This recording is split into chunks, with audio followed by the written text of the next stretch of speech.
신명기 1장 34절부터 46절까지 제가 읽겠습니다.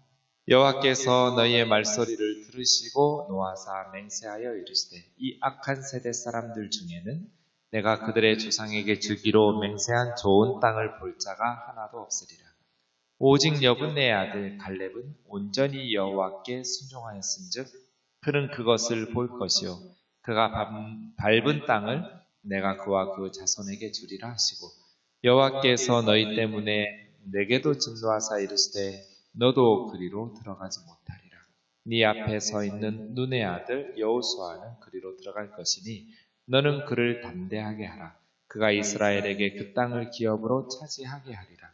또 너희가 사로잡히리라 하던 너희의 아이들과 당시의 선악을 분별하지 못하던 너희 자녀들도 그리로 들어갈 것이라. 내가 그 땅을 그들에게 주어 산업이 되게 하리라. 너희는 방향을 돌려 홍해길을 따라 광야로 들어갈지니라 하시니 너희가 대답하여 내게 이르기를 우리가 여호와께 범죄하였사오니 우리 하나님께서 우리에게 명령하신 대로 우리가 올라가서 싸우리이다 하고 너희가 각각 무기를 가지고 경솔히 산지로 올라가려 할 때 여호와께서 내게 이르시되 너는 그들에게 이르기를 너희는 올라가지 말라 싸우지도 말라. 내가 너희 중에 있지 아니하니 너희가 대적에게 패할까 하노라 하시기로 내가 너희에게 말하였으나 너희가 듣지 아니하고 여호와의 명령을 거역하고 거리낌 없이 산지로 올라가며 그 산지에 거주하는 아모리 족속이 너희에게 마주 나와 벌떼같이 너희를 쫓아 세일산에서 쳐서 호르마까지 이른지라. 너희가 돌아와 여호와 앞에서 통곡하나 여호와께서 너희 목소리를 듣지 아니하시며 너희에게 귀를 기울이지 아니하셨으므로 너희가 가데스에 여러 날 동안 머물렀나니 곧 너희가 그곳에 머물던 날수대로니라. 아멘. 똑같은 상황에서 정반대의 반응이 나왔습니다. 똑같은 것을 보았고 똑같은 것을 들었어요. 우리가 기억해야 될 것은 동일한 사건을 경험한다고 해서 동일한 결과가 나오는 것은 아니라는 것입니다. 그래서 엄밀히 따져보면 어떤 사건이 똑같은 결과를 사람들에게 낳지는 않고 그 사람에게 우리 인생에 영향을 주는 것은 그 사건 자체가 아니라 그 사건에 대한 해석입니다.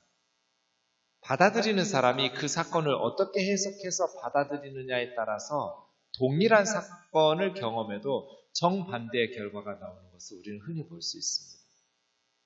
제가 세월호 유가족들 좀 압니다. 동일한 사건을 경험했어요. 그런데 반응이 달라요. 어떤 분들은 그 사건을 통해서 인생이 무너져 버렸어요. 그러나 어떤 분들은 그 엄청난 사건, 동일한 사건을 통해서 더 인생을 값지게 승화시키고 있어요. 동일하게 힘들죠. 동일한 사건을 경험했어요. 눈에 넣어도 아프지 않을 자식들을 잃었어요. 힘들지 않은 부모가 누가 있어요? 그런데 같은 사건을 경험했다고 해서 같은 결과로 영향이 미쳐지는 게 아니라 그 사건을 받아들이는 사람의 해석, 그 사건을 어떻게 해석하면서 받아들이느냐에 따라서 정반대의 결과가 나오는 것을 볼 수 있습니다. 그래서요. 사건 자체가 우리에게 영향을 미치는 것 같지만 사실은 그 사건을 받아들이는 사람의 해석이 중요하다. 12명의 정탐꾼 똑같은 사건을 경험했어요. 똑같은 하나님의 약속의 말씀을 들었고 똑같이 가나안 땅에 들어가서 똑같은 것을 보고 들었거든요. 그런데 그 사건을 해석하는 것이 달랐어요. 10명은 두려운 아낙 자손을 보았어요. 하늘을 찌를 듯한 견고한 가나안 땅의 성읍들을 보았어요. 그리고 자신들은 메뚜기처럼 여겼어요. 우리는 거기 가면 우리 처자와 함께 다 죽을 거다. 우리를 죽이는 땅을 보았어요. 그들의 해석이죠. 그러나 동일한 것을 보았던 여호수아와 갈렙 2명의 정탐꾼은 그들은 우리의 밥이다. 하나님께서 약속하신 땅을 보았어요. 똑같은 가나안 땅을 보았는데 어떤 사람들은 우리를 죽이는 땅으로 보았고 어떤 사람들은 하나님께서 우리에게 주신다고 약속하신 땅을 보았어요. 그래서요. 동일한 사건이지만 그 반응에 따라서 정반대의 결과가 나타났어요. 10명은 가나안 땅에 들어가지 못하고 광야에서 죽었고, 여호수아와 갈렙 2명은 하나님 약속하신 가나안 땅에 들어가서 행복하게 살았고, 이지요. 우리도 마찬가지라는 거예요. 우리가 경험하는 사건들, 동일한 사건이 동일한 결과를 주지는 않는다. 그 사건을 우리는 어떻게 해석해서 받아들이고 있는가? 이것을 잘해야 되는 것이죠. 그런데 이스라엘 백성들은 안타깝게도 10명의 정탐꾼의 해석을 받아들였어요. 여호수아와 갈렙 두 사람의 해석을 받아들였다면 이스라엘 백성들이 그렇게 광야에서 38년 동안 헤매면서 고생하지 않았을 거예요. 광야가 2년으로 끝났을 거예요. 그런데 결정적인 선택의 순간 그들은 잘못된 해석을 받아들임으로써 인생이 실패하게 된 것이죠. 34절이요. 여호와께서 너희의 말소리를 들으시고, 여러분 하나님께서 들으신다는 것을 기억하셔야 돼요.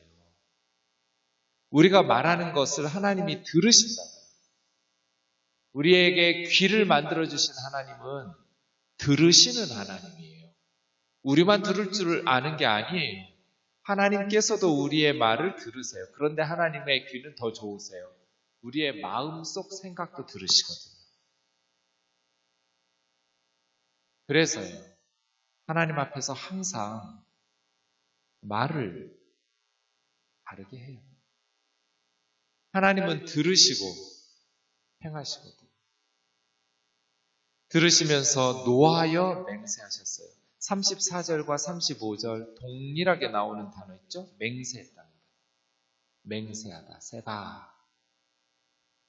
하나님께서 족장들에게, 이스라엘 백성들의 조상들에게는 무슨 맹세를 하셨어요? 좋은 땅을 주시마 맹세하셨어요. 아브라함에게, 이삭에게, 야곱에게. 하나님께서 그들에게 약속의 땅을 주신다고 맹세하시면서 약속하셨어요. 그런데 이번에는 그 조상들에게 주시마 맹세하시면서 약속하셨던 것이 이 악한 세대에는 그 조상들에게 주기로 맹세한 좋은 땅을 볼 자가 하나도 없다. 이렇게 맹세하셨어요. 하나님께서 우리에게는 어떤 맹세를 하고 계실까를 생각하면 정신이 번쩍 들죠. 하나님께서 내 믿음을 보시고 내 삶을 보시고 어떤 맹세를 하고 계실까? 내가 저놈은 반드시 벌한다. 내가 저 녀석은 반드시 뜯어 고친다. 이런 맹세가 없기를 원합니다. 내가 저 녀석은 반드시 복을 줄 거야. 내가 저 녀석은 반드시 기도에 응답해서 그 선한 믿음의 삶에 보답해서 선한 열매를 맺게 할 거야. 이런 하나님의 맹세가 있기를 원합니다. 동일한 단어가 정반대의 의미로 사용되었어요. 35절 원문을 직역하면 이 악한 세대, 이 사람들 중에는 이렇게 해야 돼요. 그러니까 악한 세대는 백성들이고요. 이 사람들은 10명의 정탐꾼이에요.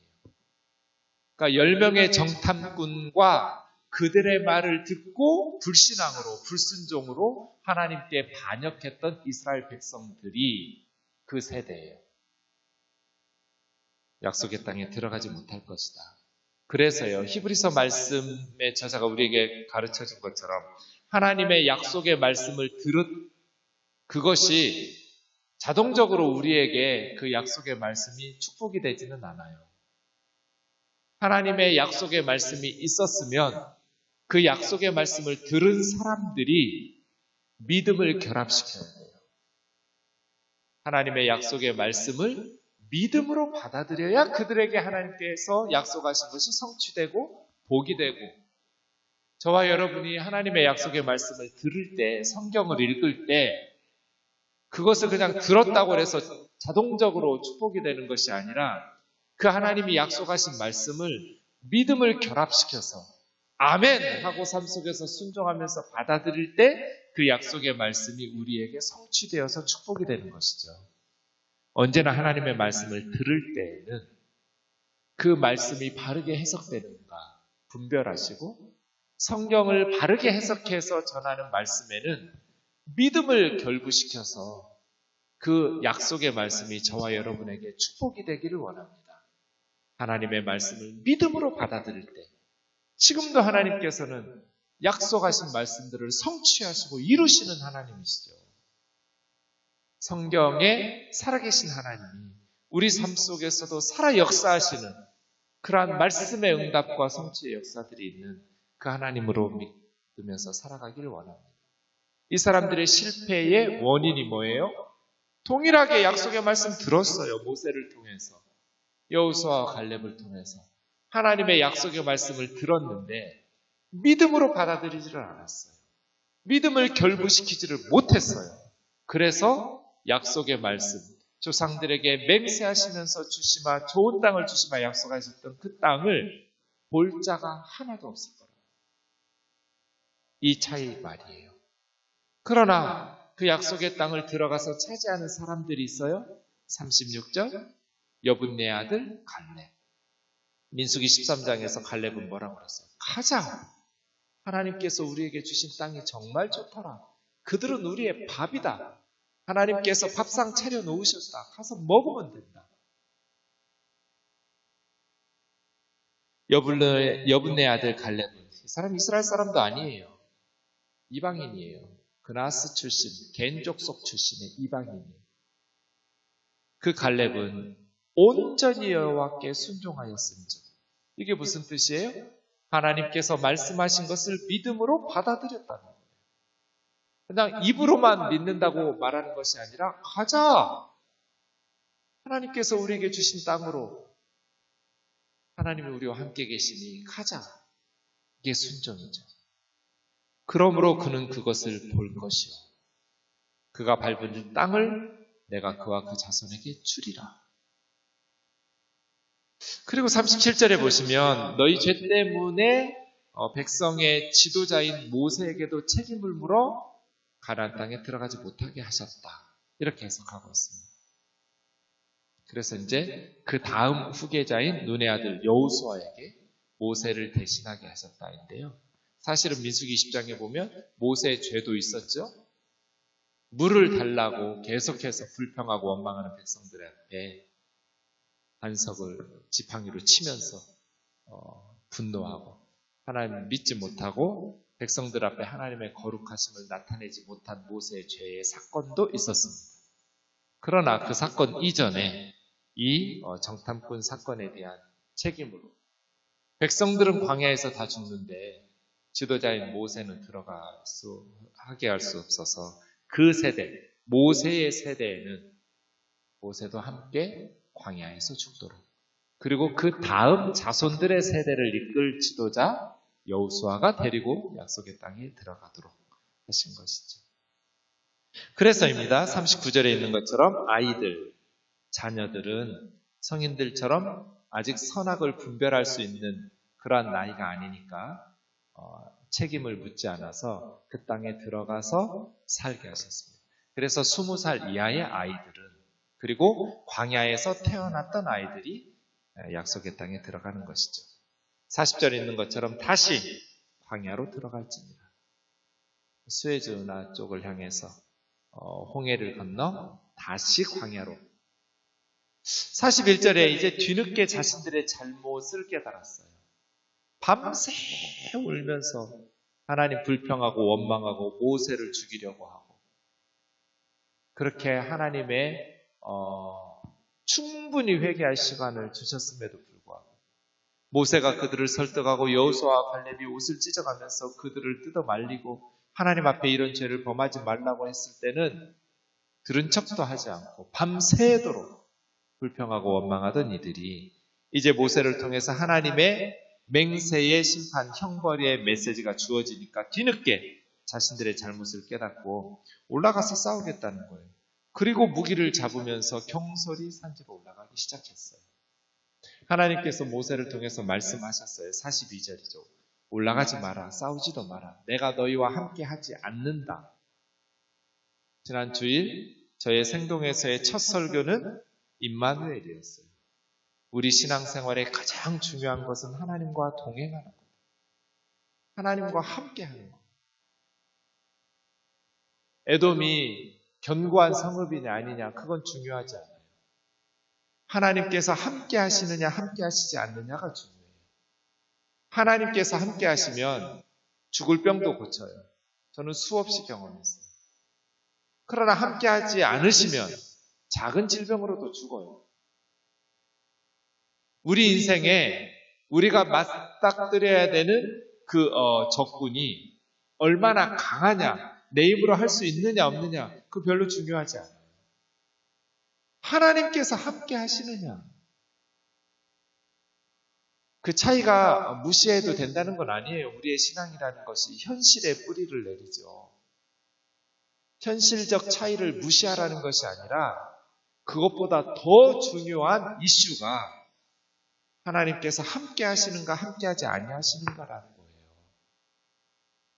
하나님께서 함께 하시면 안 될 것 같은데 돼요. 하나님께서 함께 하지 않으시면 될 것 같은데 안 돼요. 인간은 얼마나 교만한지요. 내 힘으로 할 수 있을 것 같으면 하나님 의지하지 않아요. 기도는 하면서도 그냥 나를 더 믿고 세상의 지식이나 세상적인 해결 방법을 더 신뢰하죠. 그러나 하나님께서 함께 하시는 것, 그것이 우리의 승리의 비결이에요. 이스라엘은 하나님께서 함께하지 않는다고, 올라가지 말라고, 싸우지 말라고 말씀하셨는데 듣지 않았어요. 그래서 43절 자기들끼리 올라가다가 44절에 있는 것처럼 가나안 아모리 족속이 벌떼처럼 내려와서 각기 무기를 가지고 41절처럼 올라갔었는데 다 내팽개치고 주랭랑을 치면서 도망가기 시작했어요. 그리고 나서 45절 여호와 앞에 돌아와서 통곡을 하는데 하나님께서 그들의 소리를 듣지 않으셨어요. 하나님께서 우리의 기도를 들으시고 우리의 소리를 귀 기울여 들으시도록 하기 원하신다면 하나님의 말씀 앞에 순종하는 것입니다. 자신들의 잘못을 회개하고 뉘우치고 그리고 하나님의 말씀에 순종할 때 하나님께서 우리의 소리를 들으시고 우리에게 귀를 기울이실 줄 믿습니다. 46절의 여러 날은 38년이에요. 그래서 총 광야의 생활이 40년이에요. 그렇게 이스라엘 백성들 보면 참 냄비근성이라는 단어가 떠올라요. 광야에서, 홍해에서, 이집트에서 하나님께서 은혜를 베푸실 때 밤새도록 소고치며 춤추며 기뻐해요. 홍해를 건넜을 때 살아계신 하나님의 능력을 밤새도록 찬양하며 노래하고 춤을 추었어요. 그런데 바로 냄비가 식듯이 광야에서 어려움을 만나면 불평하고 원망하고 남 탓하고 인생을 살다 보면 평통한 순간도 있고 상상하지도 못했던 역경의 순간들도 있죠. 순풍을 만나기도 하지만 광풍을 만나고 풍랑을 만나고 역풍을 만나고 여기서 내 인생이 끝이구나 싶은 순간들이 있어요.